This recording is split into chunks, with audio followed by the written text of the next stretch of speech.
Stanford University.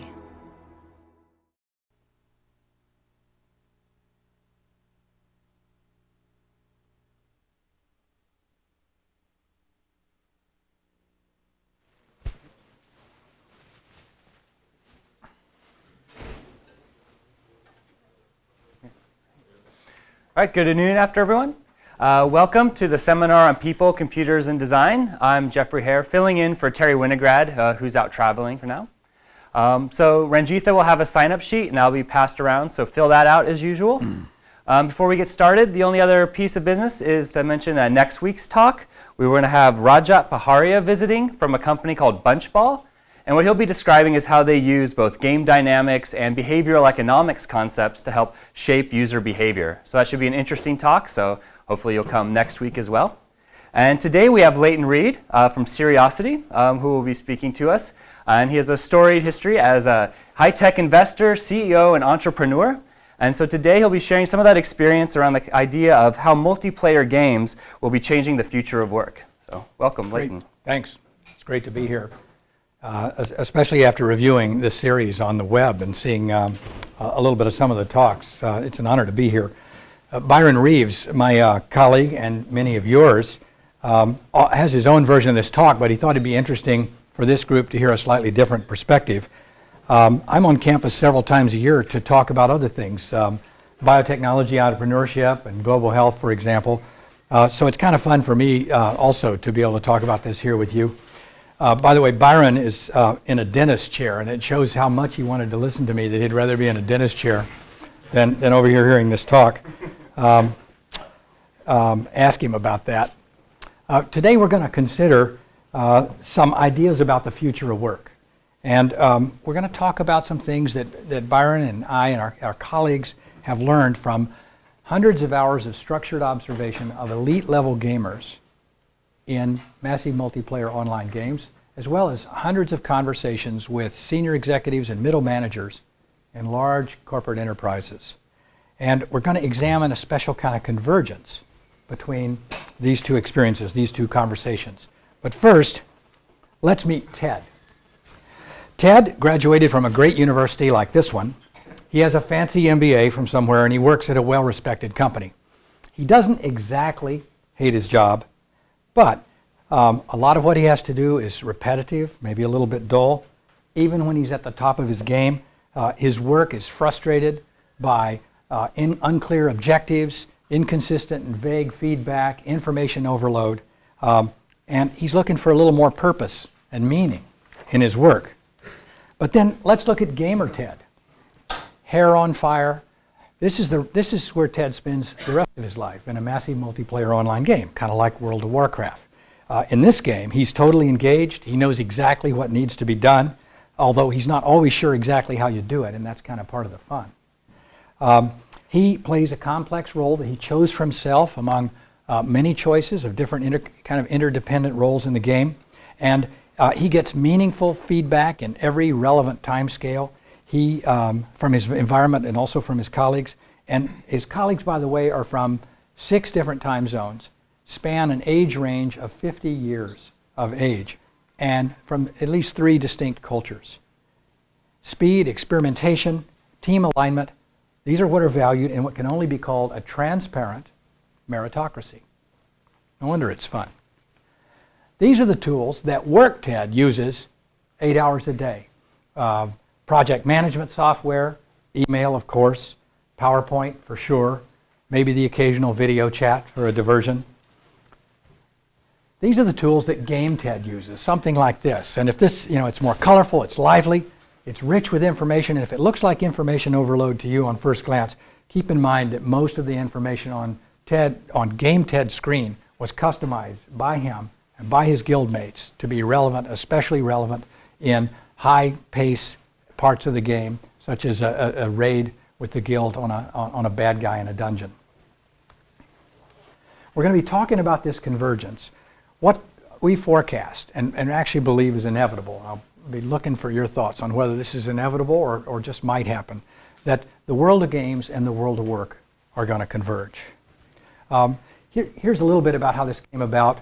Byron Reeves, as you know, studies media psychology and is involved in a lot of programs here at Stanford and has participated with several of you in advancing this field.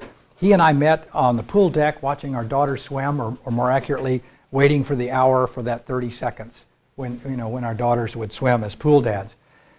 We started talking about these ideas and finding some common ground there, found fellow travelers that wanted to join us. We started a little company called Seriosity with some venture money that continues today. And in the course of that, we put together a team that did some work that resulted in this Harvard Business Review article in the middle. This article dealt with our findings related to leadership in these games, just one tiny aspect of what we think is relevant for this convergence. The work was done with Tom Malone at MIT Sloan School, Antonio Driscoll, who was then at IBM, now at Duke's Fuqua School. And then just a couple of months ago, Harvard Business Press published this book called Total Engagement by Byron and myself that really lays out our findings and lays out our arguments for the thesis that we're going to talk about here in the next few minutes.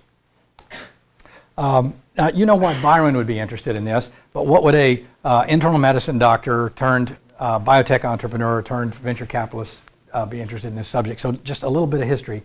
In 1982, my work at Harvard School of Public Health dealt with decision analysis, formal quantitative decision making under uncertainty, the demonstration of and the measurement of value for money for medical innovation. But I was also interested in computer-aided decision support for doctors. And it was a hard problem. The tools were still pretty early. Ted Shortliff and others were out here, were just exploring AI. There was Jim Free's work on branch decision logic and support. It seemed to me it might be an easier task to help patients with decisions than doctors, because the expertise level was different. Maybe even the receptivity would be different. So I did a little market research, and I went to all the major bookstores in Cambridge, Mass. with a tape measure and measured how many inches of shelf space were devoted to different health topics. And I've already brought this slide up, so you already know the answer. It had to do with diet and exercise. So I thought, okay, instead of a diet book, what if we used a computer-aided support? Keep in mind, this is 1982 for this problem that a lot of people are spending money at the bookstore for. So we assembled a team of absolutely the best talent I could find at Harvard in the psychology of behavior change, medical nutrition, exercise physiology, and so on. And what we created was called the Original Boston Computer Diet, or obesity, if you say the acronym really fast. This was basically a Skinner box encoded in a video game. It was Eliza meets Zork. Zork was one of the more popular multi-user dungeon games, or text-based adventure games of the early 80s. We had simulated nutrition counselors with 3 different personalities. You could choose whether you wanted, the kind of stern, bossy guy, the wimpy, sweet little girl guy counselor, or the wisecracking, Jewish mother stereotype. And of course, everyone chose the funny one. And it was amazing how little of the text needed to be personality differentiated in order to completely carry out this fiction in the setting of a text-based game. If this group hasn't gone back to take a look at Eliza and how powerful it was, it's worth reviewing that as you think about all the tools and all the technology that's available to us today.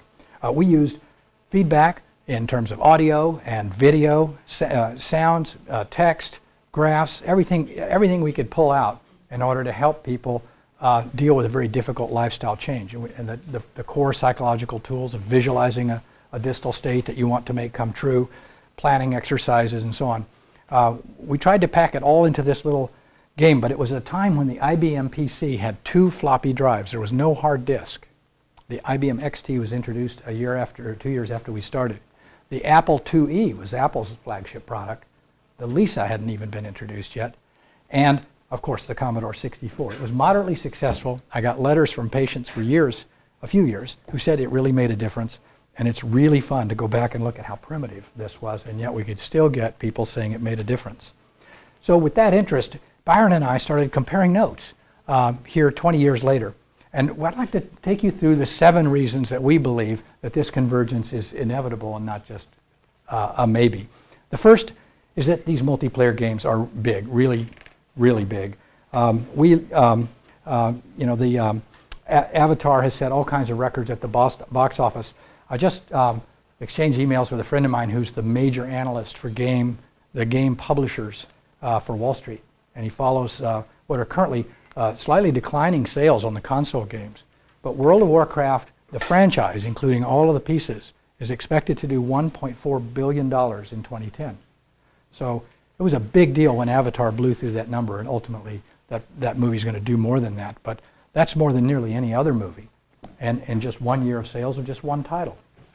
If you include, the 1 million people that experienced Second Life last month, the 12 million people in World of Warcraft, many of whom are on a subscription basis everywhere in the West, Habbo Hotel for kids, QQ in China, we're literally talking about 500 million people experiencing this, and that still doesn't get to the dominant new platform for games, which is Facebook. The latest numbers, looked them up last night for Farmville, 78 million monthly active users. And the number, the daily number is in the mid-30s. Here it is, 33 million daily active users. This is a monster game. That's a lot of television that's not getting watched. That's a lot of other media that are not being consumed, including maybe some of those console games. We're not sure yet where the substitution is there. Okay, the second reason we think that this trend, this convergence is inevitable, is there's a new gamer generation coming. Many of you are part of that generation. There's a new kid in town, the millennials, Generation Y. Business has its own names for these kids. They're optimistic, ambitious, multitasking team players. You grew up playing games where competition is accepted, risk is familiar, trial and error is basically the best strategy. This population wants to be measured by a speedometer, not an odometer. These are people, as Ron Alsop from the Wall Street Journal says, who view work as it's a thing you do, it's not a place you go. These are really new ideas.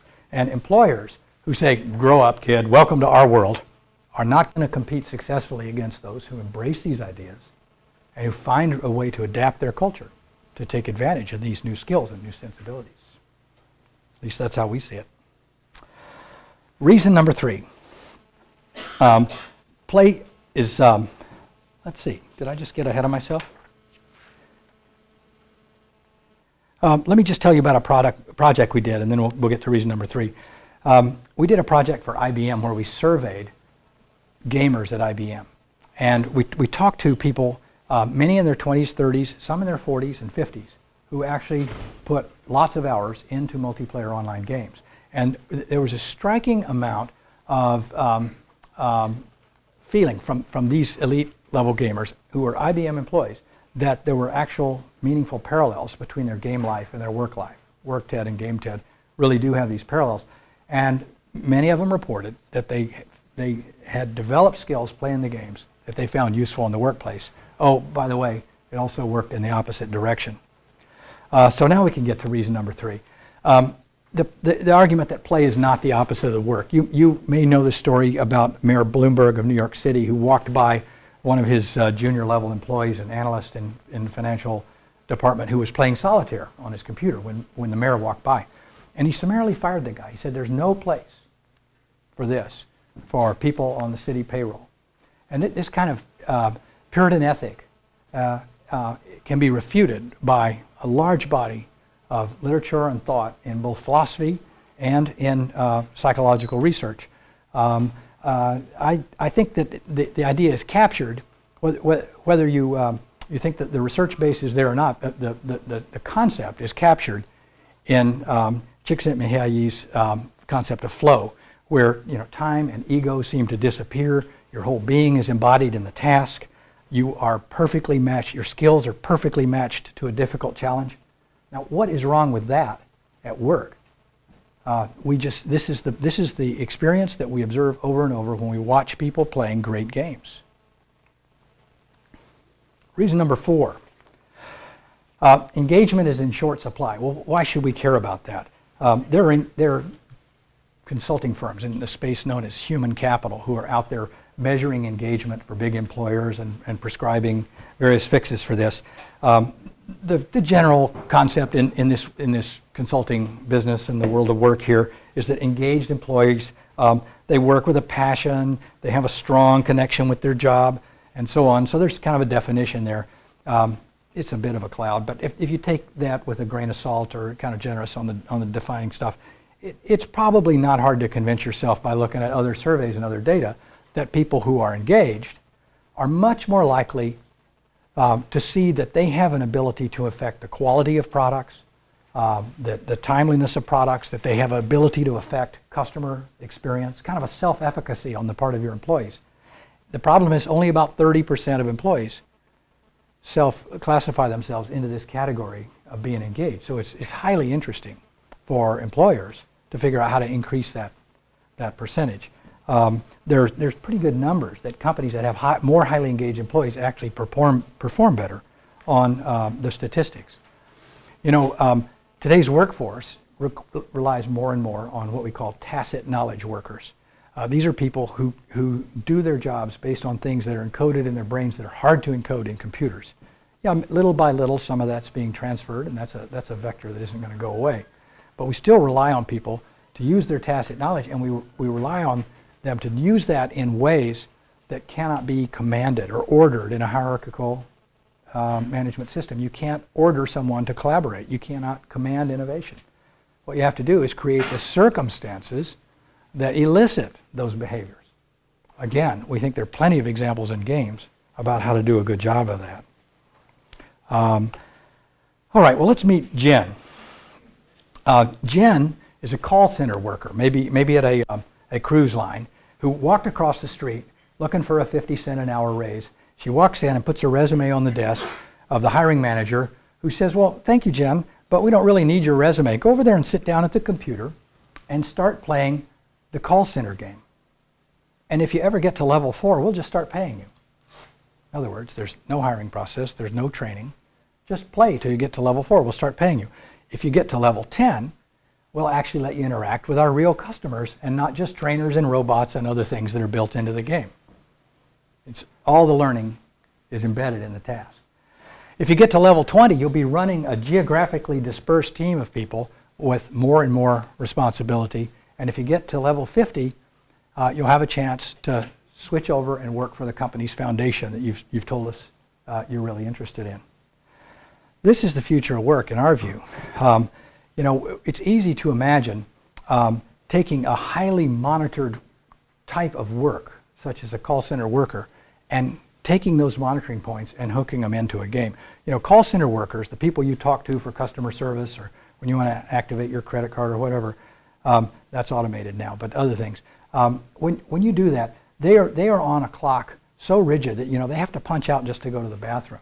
And they're measured for all kinds of forms of performance. And the direction that's going is to measure things based on speech recognition.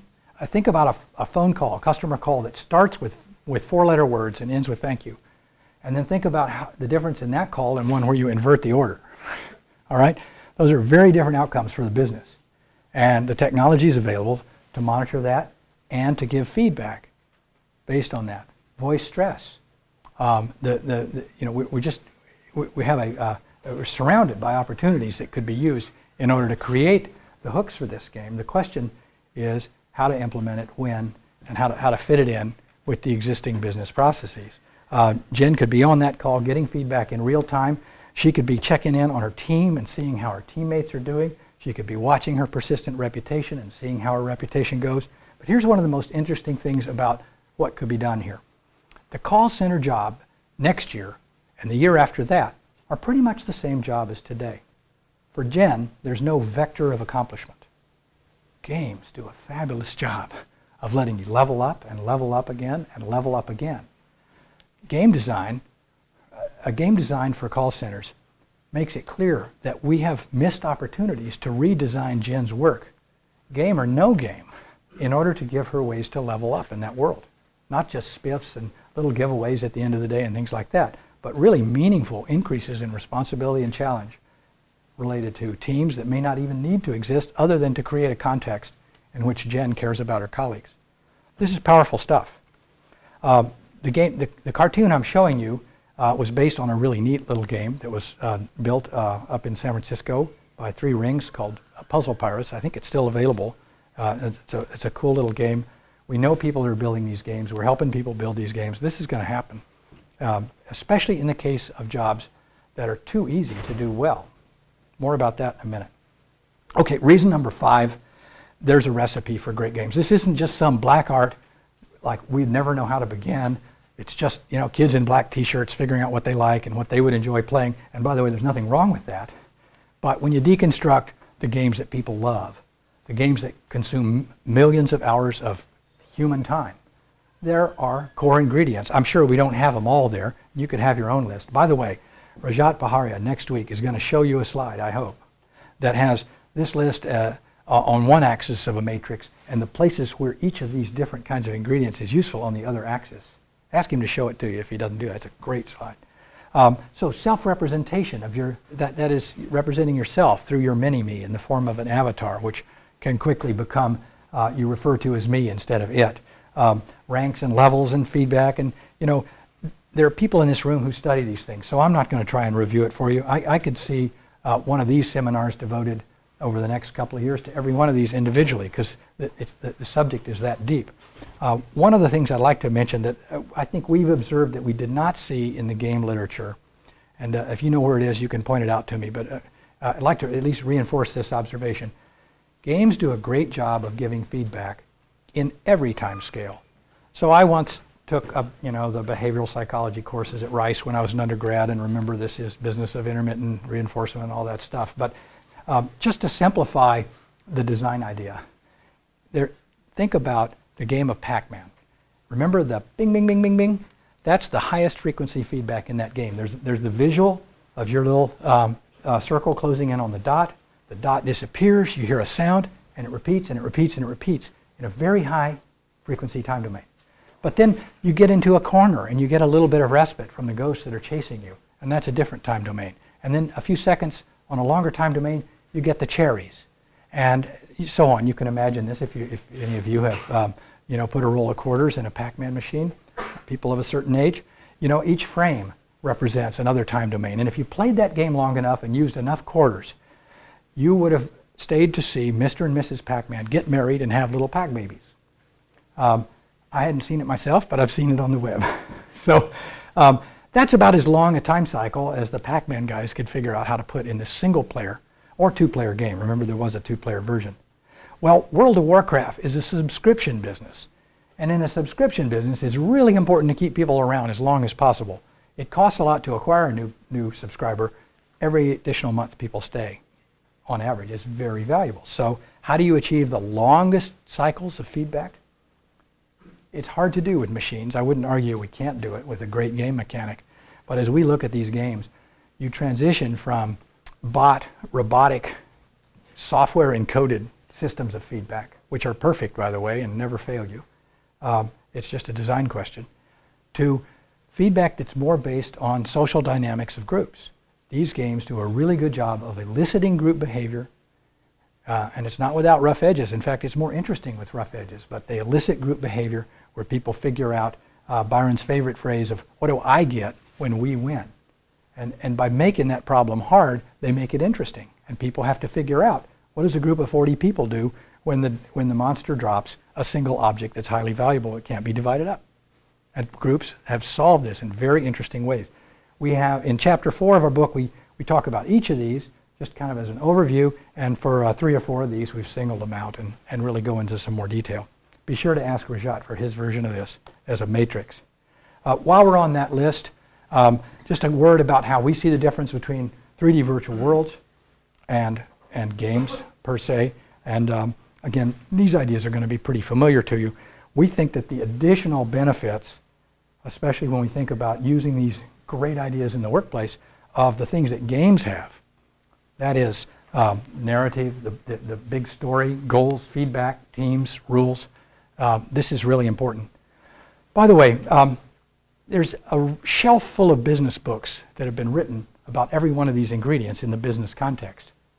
Until now, really without reference to games. But great games have a narrative, they have an epic story. Well, for most enterprise workers, the epic story of shareholder value for the coming quarter isn't quite compelling enough.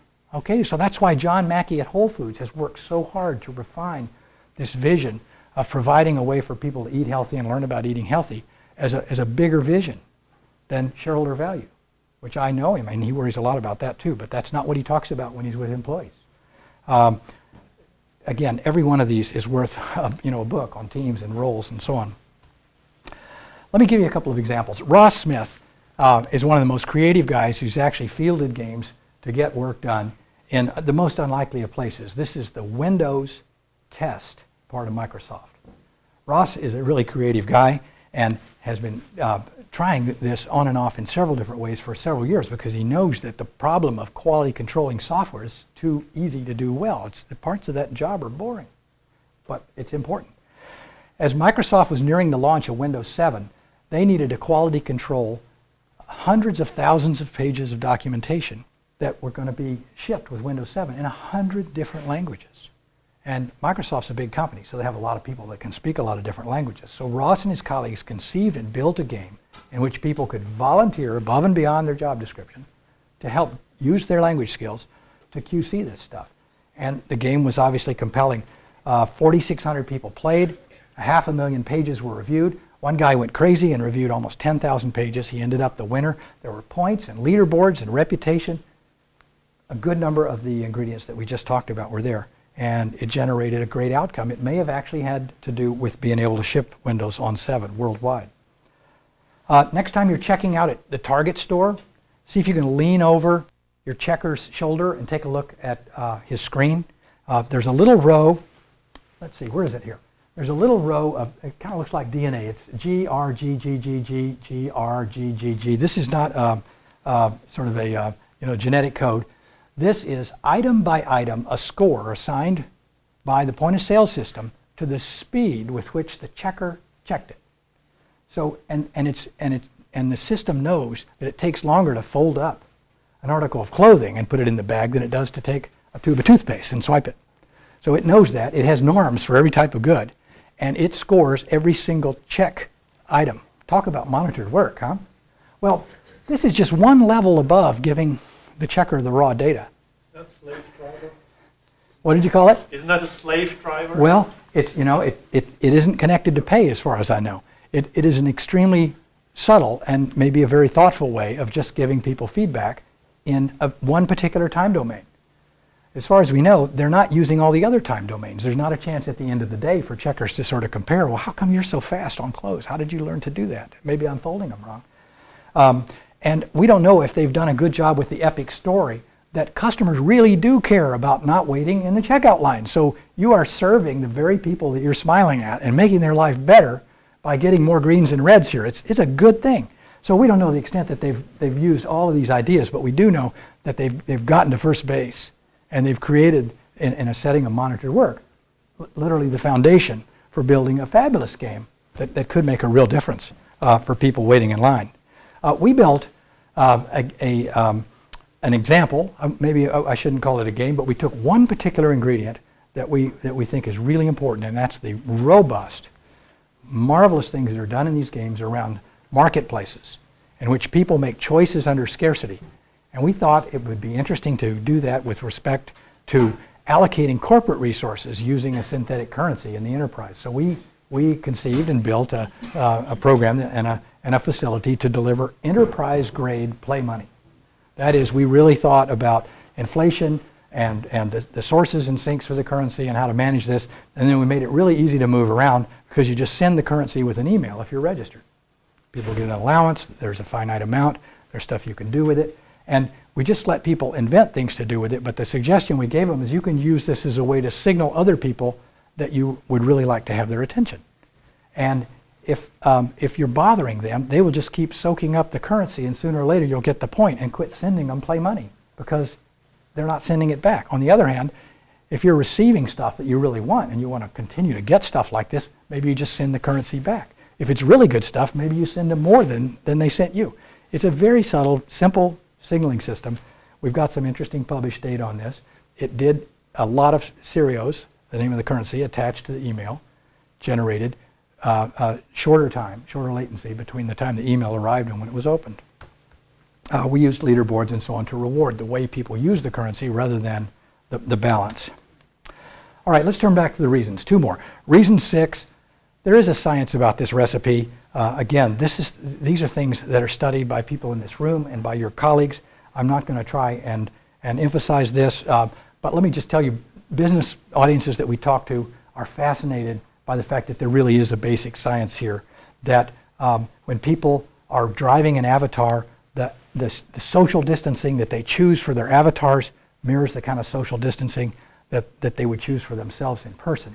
That there are physical signs in terms of skin response and this wonderful tool of fMRI that correlate, that indicate that these are not just fake responses, that we respond to media in ways that are deeply meaningful and in many ways predictable. All right, 7, and this is really, I think, a compelling argument in our case. I'd like to get your thought on that, and that is that the people in these games are already working. One of the fun things we did was hire Stanford students about 4 years ago who were themselves elite level gamers already. So they've been filtered by the admission process here, and they'd been filtered by having gotten to the highest levels in their games. World of Warcraft hadn't launched, so it was Star Wars Galaxy, EVE Online, Warcraft, and a few other games. And we gave them a quest. Go learn about work. You're Stanford kids. Learn about the real world of work and find us some taxonomies we can use for the next step here. So they went out and did that, and we chose a taxonomy the Department of Labor has produced with some folks at UNC. And this taxonomy is 40 different kinds of tasks and work that people do that is reasonably mutually exclusive and collectively exhaustive. So it kind of spans the world of work. Leadership and selling and evaluation and debugging and fixing and diagnosing and problem solving, and picture this range. And so we said, okay, now we've got a list we can use. Go back in your games and see if you can find some examples of work in the games.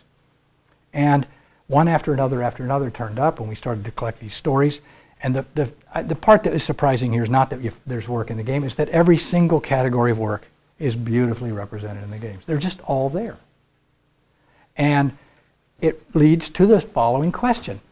If people are paying Blizzard Entertainment $15 a month to do work, including a lot of grinding out boring stuff that serves some higher purpose in the game, if people are paying to do work over there, what is it about the jobs I create in my company? Why is my game so bad? Why does my game suck? All right? So this really was the capper for me. If people are working in the game and they pay to do it, and we have to pay them to work over here, I'm not arguing that we shouldn't pay people to work, but maybe we should pay them to work in an environment that is more conducive to work. Maybe there's something wrong with the way we've organized this. Maybe that list of ingredients is going to help us make work a better place. All right, let's meet somebody else. Vinny, gliding into his slingback game chase, like a chase lounge. Vinny can't believe that only 3 months ago he used to sit in his Grand Central Station office trying to keep track of a dozen video cameras with nothing more than his walkie-talkie and a phone to summon help. Long before his first coffee break, his eyes had glazed over with that peculiar kind of boredom that only comes from a task that's impossibly difficult to do because it's so easy. How many of you could spend an hour with full attention on 12 video screens in Grand Central Terminal? I mean, some jobs are too easy to do well. Well, imagine Vinny's new world. Here, he's at Rangefinders, and Rangefinders takes advantage of the next evolution of real-time video insertion beyond the yellow line on the football field, right? We were all looking at that last Sunday. If we can put the line on the field and not get it on the backs of the players, and it's not that easy actually. It's a pretty interesting piece of technology, but it's mature. We are not long away from being able to insert video bad guys into those video feeds that don't automatically look cartoonish. Okay, we're going to put people in there with suspicious briefcases who otherwise look like a commuter, and so on and so on.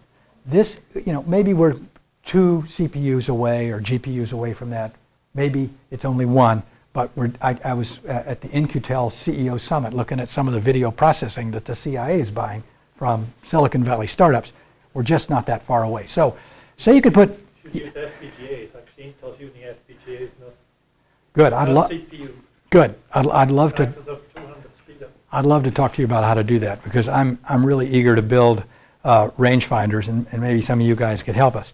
So here's what Vinny's new screen, and he just has one screen, but what a screen. So they're video bad guys inserted in the camera images, and he doesn't know which of those people that he sees on his screen are real people that the CCD on the camera on the floor picked up, or synthetic people that were injected. And he is forced to make choices now. So instead of once a day seeing something really threatening, he sees something really threatening, or he may or may not see it, but it's on the screen. He's supposed to see it at a pace that is designed to drive engagement. So instead of worrying about him getting bed sores on his backside, we're now worried about protecting him from carpal tunnel syndrome and posture-related problems and stress-related job illness because he's hunched over like a kid in front of a great new video game. This is doable. This is exactly doable, and there's more. Because we understand the objective function of the two errors, we can tune. It is much more costly to miss a real bad guy than to make a false positive call and send boots on the pavement down there to check out a suspicious-looking character who isn't actually dangerous. But that cost isn't zero. There's a finite number of people. You can't have an excessive number of false positives, and so one can construct an objective function about the performance of this system that you want to have. You can tune the feedback and reward and punish Vinny with points and badges and levels and reputation and all the other tools that we just talked about, so that his pursuit of an epic story of keeping Midtowners safe from bad guys is observable in a transparent meritocracy that is aligned. His behavior is aligned with the needs of the owner. I think these are very powerful ideas, and by the way, that doesn't mean they're always good. We have a chapter in our book about danger. I'm a biotech guy, as I told you earlier. One of our products was a genetically modified pathogen to go to babies. Does anybody know what I'm talking about? We're going to take a genetically modified pathogen and we're going to put it in babies. Anybody know what that is? That's FluMist, the nasal spray flu vaccine that 20 or 30 million kids got this year because it was the first vaccine available for the H1N1 virus. It was a wild-type influenza taken from a sick kid 30 years ago at the University of Michigan by John Massav. And it was studied for 20 years under NIH-sponsored research in a company called Averon that I founded with a lot of help from Harry Greenberg and Ann Arvin here at Stanford and Ed McCarskey and others. We licensed that technology from the University of Michigan, did the studies to continue what was now a 25-year track record of safety and efficacy in preventing influenza. It's just a weakened form of influenza. The point I'd like to make is that anything that can do good is powerful enough to also do bad if poorly designed or used in the wrong way and so on. So these game ideas are also powerful. Nuclear power, fire, words. What's more dangerous than words, huh? So we have systems and we have ways of thinking about how to manage such powerful things. We're going to need that too for ideas like applying games in the workplace because it is powerful stuff. What could go wrong? Well, your avatar could have a wardrobe malfunction. My Second Life avatar had he lost his clothes while Byron and his wife Roxanne were watching the screen. It was, there's underwear, but still. You could do things with avatars that are offensive to other people besides that. An antisocial or even a violent narrative for Vinny. This may have unintended consequences when Vinny goes home. We know there are issues with violent games and kids. Repetitive stress we talked about. Mistakes that alter reputations. This is monitored work we're talking about. Somebody knows everything every time you went to the bathroom. That's true today for call centers and video guards. As the world becomes more monitored and as we see the benefits of this, we're going to have more monitoring. We better have pretty good ideas. I know that the Service Employees Union, SEIU, are going to have ideas about that. We're going to have protections for workers. So abridgment of privacy and so on. All right, well, when I'm talking to corporate audiences, we like to pose the question, what is your company's game strategy? And we kind of talk about, well, what is a game strategy and why would you want one? And I think you sort of get the point here. We've talked about all these points. I'd like to stop at this point and get your ideas about how inevitable is this? What are examples where you think it'd be good and not good? Because every time I have a chance to meet people and talk about this, we continue to get great ideas for this story. So thank you very much for your attention.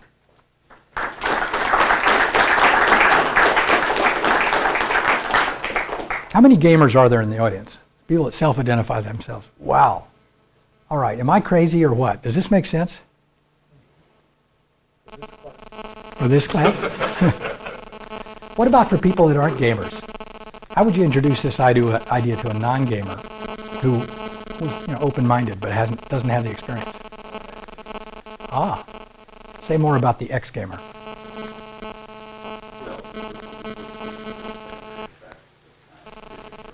Mm-hmm.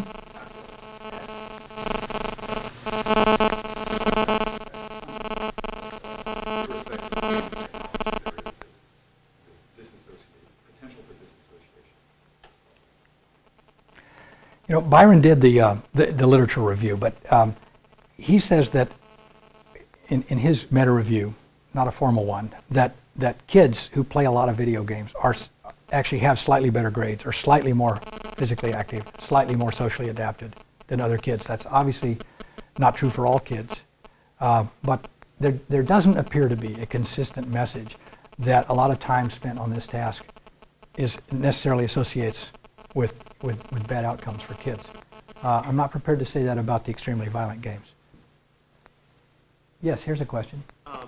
Well, from my perspective, I see it actually harder to catch on with people who are hardcore gamers because they'll already have preconceived expectations and about what would make a good workplace game. So they already have a certain set of standards for what a good game is, whereas people who aren't necessarily gamers may be more open to that idea. So the hurdle may be higher for people that are already cognoscenti, people that are already consuming and buying the next new game and upgrading their WoW expansion pack. Sure.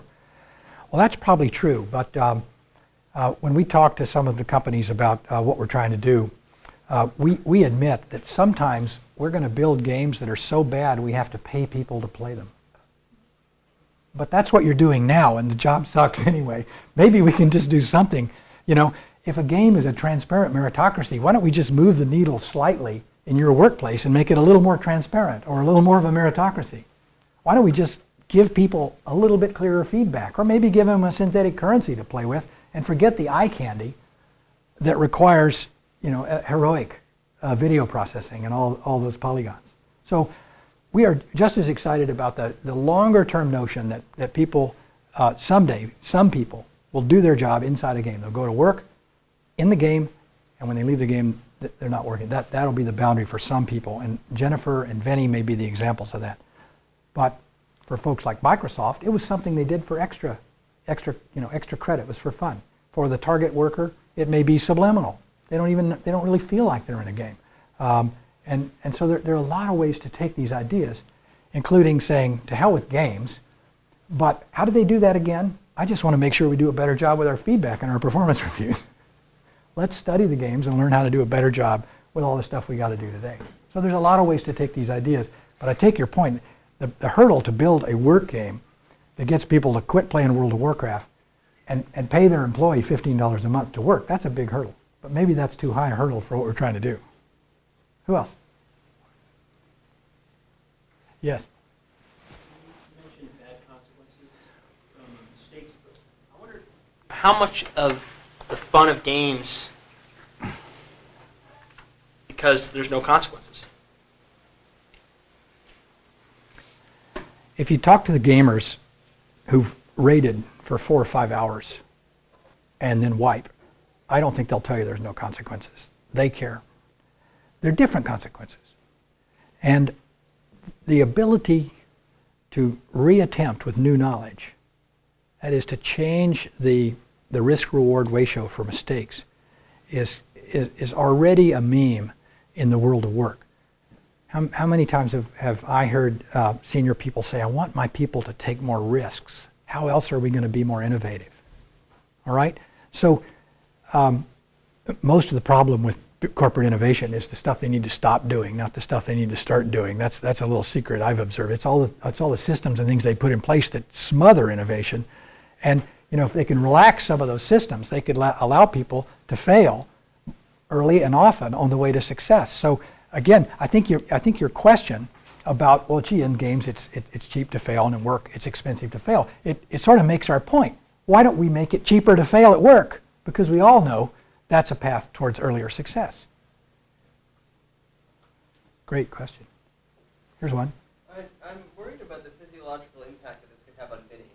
Yeah. Because I think that, like, I don't have a background in medicine, but I mean, evolutionarily, there may be a reason why Vinny has trouble concentrating on these 12 screens. I mean, maybe that degree of alertness for such a long period of time takes its toll on the human body. And what are we doing to him by kind of putting him in a position where, for hours at a time, he has that alertness and doesn't realize what it's doing to him? Again, the SEIU is going to have a point of view on that, right? Is that the union here at Stanford? It certainly is for a lot of government employees. I'm also a trustee at the Santa Fe Institute and get to talk to a lot of cool people there, including people from the Office of Navy Research who I've buttonholed and said, let's talk about submarines. Because I want, talk about boring, I mean, except when you're, encountering the enemy. And sonar, for example, and it's much more machine supported than the bing, bing, bing, from the great movies. However, it has been basically the Navy's on a one-way trend. The amount of time a sonar officer can be on task every year for the last 20 years just gets shorter and shorter and shorter out of the realization. Okay, so welcome to the world of work. Okay, work's hard. We got hard, important jobs to do. So that just means that we need Vinny and Stevie and Mikey and these other guys to step in, because Vinny can only do that for 2-hour shifts. By the way, air traffic control. None of these challenges are new. It's just that we're going to reformat them. There's a lot of work that's too hard to do all day. Surgeons. My comment is two parts on it. One is I'm not convinced that a task like what's offered by Microsoft is a relevant comparison with work, because the incentive there is the fact that people do it on a volunteer basis. I can do it and leave it anytime I want. I don't have responsibility in the sense that I have to accomplish a certain amount of work to be done. So there is an aspect, and there is enough variation from what I assumed the people were doing otherwise in the company that might be an incentive. So I would compare it more like the 20% that people at Google are allowed to contribute on their own project. I would say this is more of a comparison, because this kind of work, you have to contribute something to the company and you have to show for it. But what you're talking about in general is essentially for information-related jobs. And I'm thinking about right now, what about people who work for H&R Block or lawyers that have to review tons of information like numbers for taxes or legal information? How would you structure a game that will actually allow these people to do the task that still require 40 to 60 hour weeks to do, and you structure it around a game? All right, so two great questions. So the first question is, wait, isn't there stuff you have to do at work? Maybe this is better for the voluntary part of work. It's a good question. The answer is you're exactly right, except there is no part of work that isn't voluntary. Employment is a voluntary enterprise. You're just talking about a longer time scale. It's sticky. It's kind of hard to change jobs, okay? People do change jobs. And they change jobs because the environment they're in isn't satisfying compared to the new job. We know it's not just about economics. So there's an appreciation among employers that it's a subscription business. It costs a lot to train these people. The time to get them to the line is very costly. We want to speed that up, so that's why Jennifer's attractive. But turnover is colossally expensive. You got to retrain people. It's disruptive. All kinds of issues. So everybody's a volunteer. It's just a matter of degree. And we know that the kind of work that I was talking about earlier, creativity, innovation, collaboration, are not commanded. You can only create circumstances where people volunteer these capabilities that come from their tacit knowledge and their skills. So all of the really important stuff that we need from today's workforce is volunteered. And it isn't money that gets it going. It's a sense of purpose. It's autonomy. It's a sense of growing mastery. It's recognition. That's what drives these volunteer behaviors, which are at the core of the workforce. So I agree with your question, but it's just a matter of degree. I don't believe there is an involuntary component of work except on those, except Paul Newman in Cool Hand Luke. Let's go back to the second part of your question, the second question, which is, what about jobs that they're not as easily packaged or so on? Let me just approach that from a couple of examples. First, we don't have to drop a lawyer into a multiplayer online game to imagine this could be useful for lawyers. Lawyers have to fill out timesheets, and it's a continuous pain in the ass to get them to do it on time and accurately. I know it's true in the big consulting firms, and lawyers have, the law firms actually have pretty good systems for this, but there's a concern about accuracy. You can just score people on timeliness of this one little part of their job and probably get better performance, like the checker, okay? So you don't have to drop the entire job into a game to have the benefits of these insights. There's accuracy issues. We can reward accountants for finding bad stuff. We can reward accountants for finding good stuff and really given the feedback that their clients need, that, you know what, you're doing a bunch of stuff right. And oh, by the way, we can reward them for giving good feedback. That is, we can score them on how well they help train people so that next year they don't have these stupid errors. I mean, there's 100 things we can reward in that kind of job. It doesn't have to be with dragons and pirates, and it can use these same tools. Think of it as an abstraction. There's a different layer there than the all-out game. And what about physical workers? What about a guy loading a UPS truck, right? Well, imagine this, and you guys could build this overnight, is that we hang a Wii controller on his belt, or one of these newfangled, inertial pedometers, right? We hang it on his belt, and this isn't quite true, but it's almost true. We've got RFID on every box, and what we want to do is get the truck loaded with the stuff that comes out first at the back of the truck, right? We need last in, first out. We got to adhere to that last in, first out algorithm because there's only one door on the truck. And we don't want him to get hurt, so we want him to use good body mechanics. And we want it to be done fast. So fast, accurate, and safe. We're optimizing on a three-dimensional objective function. And we don't want him to break the stuff inside. There's 4. So we're optimizing now in 4 dimensions. And we were talking earlier with some of the students, we could put a sensor on everything in this picture, or we can get better and smarter about abstracting time series signals from a handful of signals, maybe one on the truck, one on the boxes, one on the guy's belt. You could build a fabulous game where the guy's getting the equivalent of bing, bing, bing, bing, bing in Pac-Man because he's loading that box. You could create a flow-like experience for as menial a task. But it's not trivial. It's, there are 4 objective functions, and I'm sure there are 3 I haven't thought of there. You could gamify the whole thing. And by the way, the guy would need to take breaks more often. And it'd probably be okay because he's more productive. Probably should take breaks more often because of the workers' comp stuff. All right, another question? How are we doing on time? We have time. Okay. So a general question, and kind of actually playing off something you brought up at lunch as well today, which is one good way of understanding something is also examine the negative space. Mm-hmm. So I'm curious, do you have applications where you think gaming would actually be detrimental to the workplace? At Seriosity, whenever we do anything, we try and play a game around it. And so we've done stuff with whiteboards and currency on sticky notes, and we like to play a game while we're designing games. But I don't know any of the game designers who do that. So just maybe we need to revisit that question. I still like the idea because it gets our head into what we're building. But just as the guys over there at the Media Lab are not the most adept people at running all the AV equipment, it's kind of a truism according to Byron in academic media circles. Maybe game designers don't play games while they're designing games. That may be a bad example, but I really can't think of an example where the notions couldn't lead to more satisfying, engaging work. It may require a very light touch. I think a related pitfall might be in the design of your objective functions, right? Yep. You can imagine something that overly privileges individual achievement, perhaps at the cost of workplace camaraderie. Things could break down. So perhaps in the abstract, gaming could improve workplace experience, but if done clumsily, could actually have major detrimental effects. And so I think an important thing, and I'd be interested to hear your thoughts on, is how do you approach both the design and deployment of games to avoid such sort of catastrophic situations? Well, in any new idea that's powerful, there are going to be big mistakes made.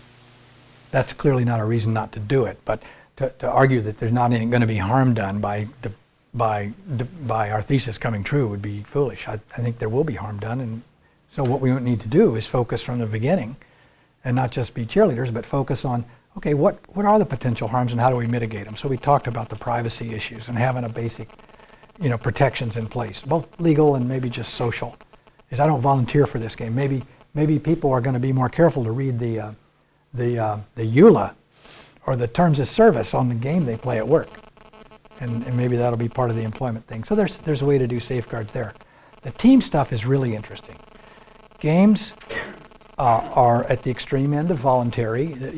What the next step beyond voluntary is you pay to participate, right? So they're paying to participate, and people join teams, become part of guilds at the elite levels of World of Warcraft, where there's this interesting problem: is they plan for a week, they work for 5 hours, they don't go home, they don't quit and turn off the computer until 2 or 3 in the morning after a 5-hour raid, and the mob, the monster, drops a single object that's very valuable, and there are 40 people. What's in it for me? And so this was not created by Blizzard Entertainment or the game designers.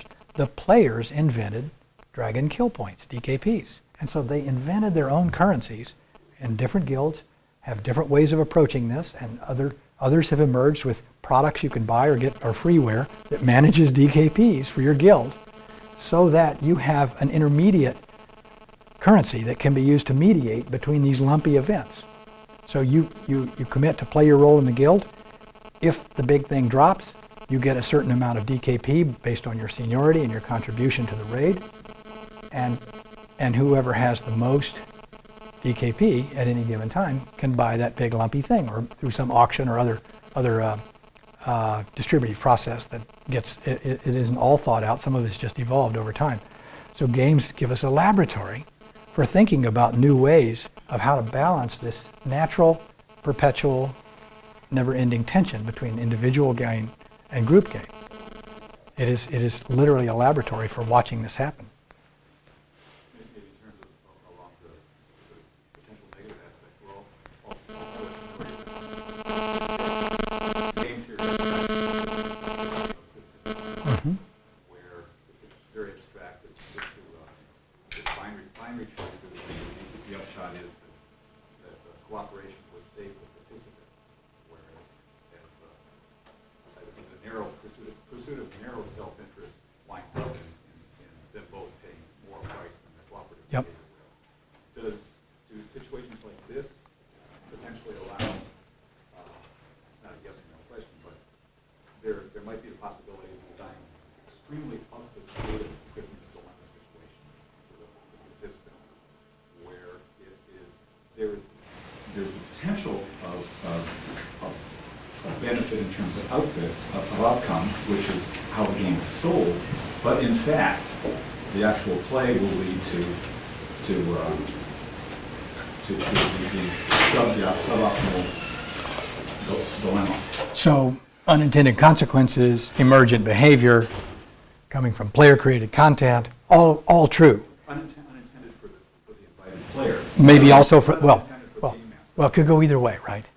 It could go either way. I mean, you ever heard of the concept of mudflation? I mean, some of the guys that created the earliest currencies in mud games, multi-user dungeon games, text-based adventure games, they weren't paying attention to sources and sinks and got some crazy economic behavior where people were soaking up currency from a bot over here and using it over there in ways that completely created a two-class system in which the people that had been in the game a long time had a massive advantage. There was basically no way for newbies to level up. There was a ceiling as a result of poor currency design. There will be surprises. They're bound to be. I mean, this is a brand new field. Here's an interesting antidote. We've had 4 or 5 questions in a row about what could go wrong, which I think is not surprising, but it's interesting. You guys put your optimistic hat on now. But it's good. Let's be careful. Think of the difference between the way EA and Zynga design games, okay? EA, closer to World of Warcraft, very capable player. They've been very successful. All they have to do is tweak Madden one more time and get another big Madden 2010 out. And every now and then, not that often, they launch a big new game and take the risk. Okay, anybody work at EA? Okay. A lot of money, and then boom, you get whatever you get. That's the console market right now. Zynga, have any of you heard Howard Pincus? What's his first name? Mark talk. Amazing. Great speaker. Mark describes the process there, and of course, he's making half of this up, but it's at least half true. And that is that a designer comes to him with an idea, and he has to be able, if he comes to him here Friday afternoon with an idea, he better be able to show something on Monday, a couple of features.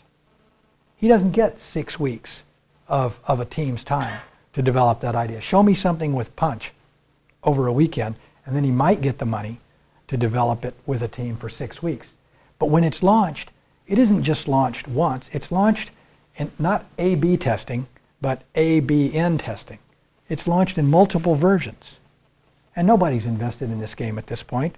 It's one thing if they start changing the reward structure for having your strawberries grow in Farmville, because people know what to expect. But if you've never grown succotash, then you don't know whether you're going to get, succotash comes up in 5 days or 6 days. Well, Zynga knows what their objective function is. It's to get that 1% of those 74 million people to get out their credit card and buy some fertilizer or whatever because they don't want to wait for their succotash to grow.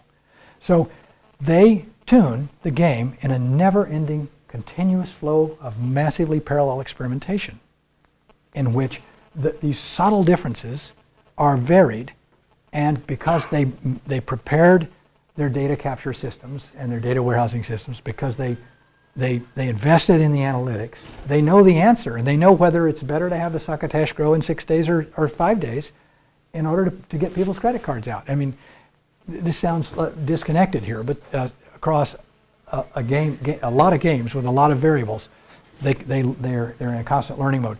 Well, that's one way to deal with these unintended consequences, is to roll out features and elements in games in smaller pieces and learn as you go. And maybe that's one of the key core strategies for how to mitigate unintended consequences.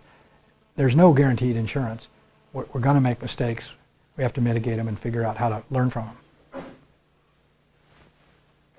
Going back to something you said earlier, maybe I'm reading too much into the comment, but you mentioned that in your experience, one of the things that executives are getting their employees to take more risks.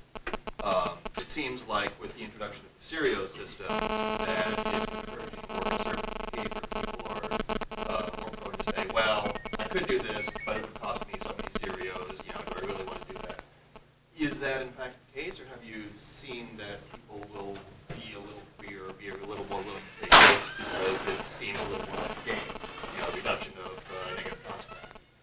It's a really good question, and we haven't seen the adoption that we're looking for yet with Serios, and maybe that reticence about hanging yourself out there and putting a numerical value that was a choice out of scarcity onto your email instead of just clicking the exclamation point, that maybe that's part of it. On the other hand, it is only play money.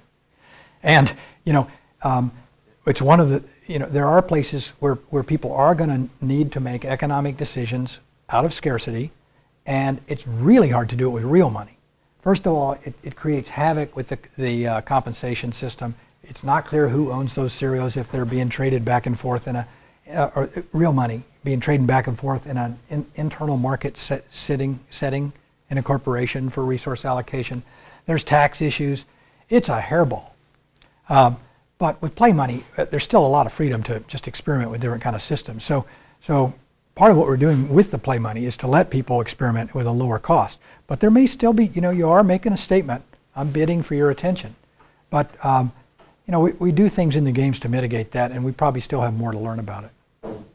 Thanks for that question. Here's one. There's a finding that if you reward kids for behavior that they're already doing, they're less likely to do it. So I'm wondering about the value of this approach to those 30% of employees that are already very engaged in their job, like the target checkout guy who's just loves his job, loves pleasing customers, is very efficient. If you add a game-like element, is that going to distract him and turn what was intrinsically rewarding into something that he starts to just do for the points? That is a really good question, and I don't think I've heard that question before. Here's how I would approach it once the caution has been raised, and that is that even the beginning of the game needs to have an advanced component. Is that people approach a game with a different skill set, with different levels of expectation, with different levels of achievement already, different levels of engagement.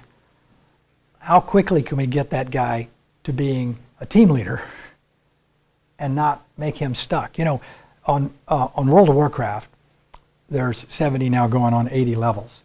The time, you can bang off the first few levels in an afternoon. But to get from level 68 to 69, some people get stuck for a week. All right? Well, that guy isn't going to be frustrated for very long if the game has a robust leveling system and he's got headroom that gets him. You know, a wonderful description of flow is that when Mihaly was quizzed about this, he said he's got a book actually about flow in business that I recommend to you. I can't think of the title right now, but it'll pop up in Amazon. When flow happens when you are working on a very difficult task and you have exactly the right skills needed. Isn't that a cool idea? I mean, we can all think of times when we were, whether it's sports or parenting or studying or taking a test or teaching a class or writing a paper, when it's really hard and you have exactly what it takes to get it done. That is really, that's as good as it gets. Well, we better get the guy that you just described to that point quickly, or we're going to have the side effect you described. You're assuming that the game designer is going to know more about the checkout than the best checkout guy, and I don't think he ever will. You know, that's a really interesting question, and it's a little, it is kind of like a meta form of paternalism for you to say that. I think there are people that can understand other people's jobs and make a contribution without having to do the job. I think there are people here at Stanford that can't operate who have really good ideas about how to make surgery safer and better. And so to say, I mean, I can hear a surgeon saying what you just said, but I can't see an HCI person who really believes that there aren't third parties who can bring something to the table of a task that requires someone else's expertise. Let's just be really thoughtful and humble about it. That for sure. Are we done? All right, thank you. Wonderful hearing your thoughts.